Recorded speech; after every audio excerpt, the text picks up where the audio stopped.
Hello, everyone. I just wanted to get on here and give an invitation to a practice that has been very helpful for me.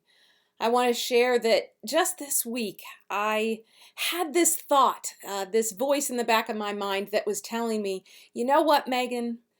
You're not doing this quarantine thing well. You're not doing this pandemic thing very well. Everyone's doing it better than you. And I know that that's not the truth, and that's not going to help me live well during this season. It's not going to suit me very well. And so today I took the opportunity to just slow down and sit with that for a little bit. And so I'm going to invite you, if you're feeling the same way. I mean, today in the state of West Virginia where I live, we had the announcement that schools are now no longer going to be meeting. And so in many ways, the circles of my friends and my loved ones, they're feeling the weight of that. That is a weighty decision. And I know that across the nation and across the world, people are in those same circumstances and situations. And so you may also be tempted to believe, you know what? This person over here is doing it better. That place is doing it better. And it's not serving us well. It's not helping us to thrive or even do well on a daily basis. And so I'm going to invite you into a practice. This is going to feel super weird, probably for me, maybe for you, because it might look like the time stamp is getting a little bit longer. But I'm going to invite you, if you need a moment of respite, of calm, of just clearing your mind, then that's what this is going to be. I'm going to be pausing. I'm not going to be talking the whole time, so it might feel awkward. I just invite you to lean into that. If you need to be still and quiet and just enter into a reflective time, that's what this is an invitation to do. So in a normal day, in a normal weekly practice of mine, the rhythm of my life, I do examen, and I practice this as a spiritual practice, and so this is a spiritual examen, and I'm going to just walk you through it as my gift to you to enter the space calmly, quietly, and hopefully leave less hurried, less believing lies from the enemy, believing things that aren't going to suit you well right now. So I would just like to invite you to sit quietly, take some deep breaths through your nose,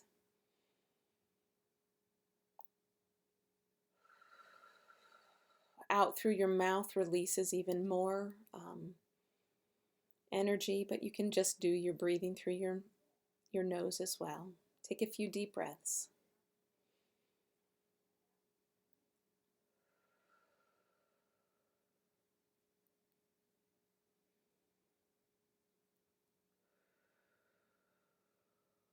Quiet yourself.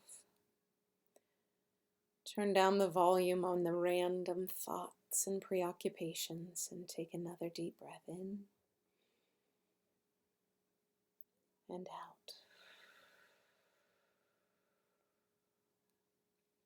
I want you to take just a few moments in gratitude, thanking God for one or two big or small blessings that you have received today.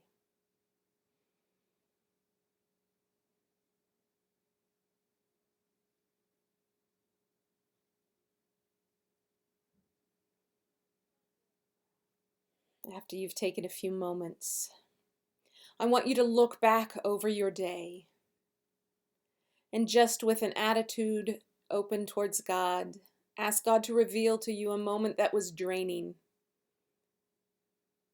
And in your imagination, return to that draining moment, only this time with God right beside you.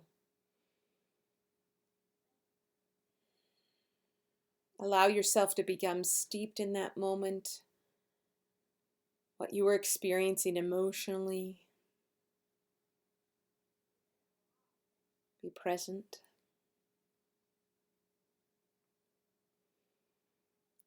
And I encourage you to be present to this draining moment with God and tell Him what was going on in your heart and soul in that moment. And if you handled it well, thank God for that. If not, ask for His grace and love to surround you.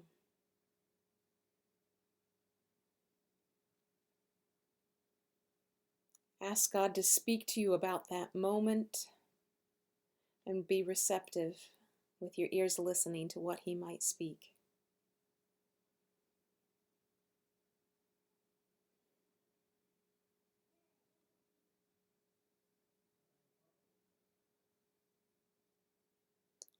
Now, we're going to look back over our day a second time. Ask God to reveal the most life-giving moment. And I want you to relive what was happening, what were you experiencing in the exterior, what was happening around you during that time. And then consider what was happening on the interior, what was happening inside you at that time. Steeped in joy and gratitude and relief, give it to God. Talk with God about it, making sure to express your thoughts and feelings, and let God speak freely to you as well. Reflecting on your most life-giving moment.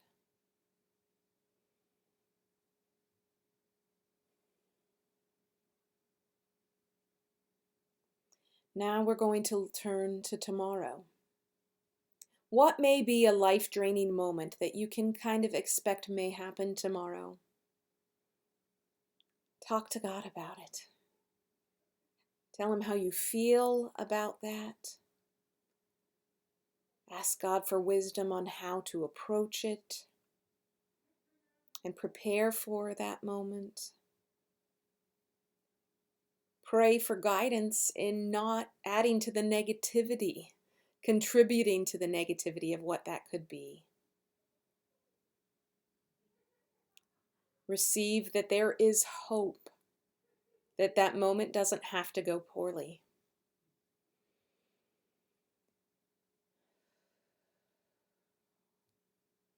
And as you look to tomorrow, what may be life-giving moments? Get excited about those. Allow them to fill you up with good and wholesome desires that you have. Tell God about it. Ask God to help you prepare spiritually to be truly present to the life-giving moments in your day. And receive that as hope.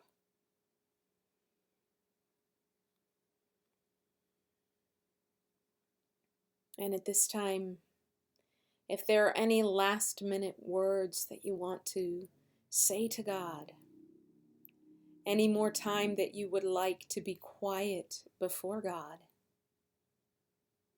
take this as your opportunity. Continuing to breathe and allow this to be a life-giving moment today.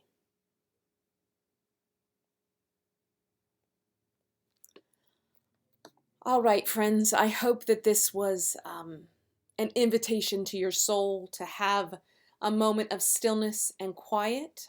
Certainly let me know if this was helpful, and I hope that it certainly blessed you. I know for me, it helped me in a spiraling situation where I felt like I wasn't measuring up, to recognize, you know what, I can be present. There are life-draining and life-giving moments every day, and there are things to be grateful for. So I love you all, and I'll catch you later. Bye.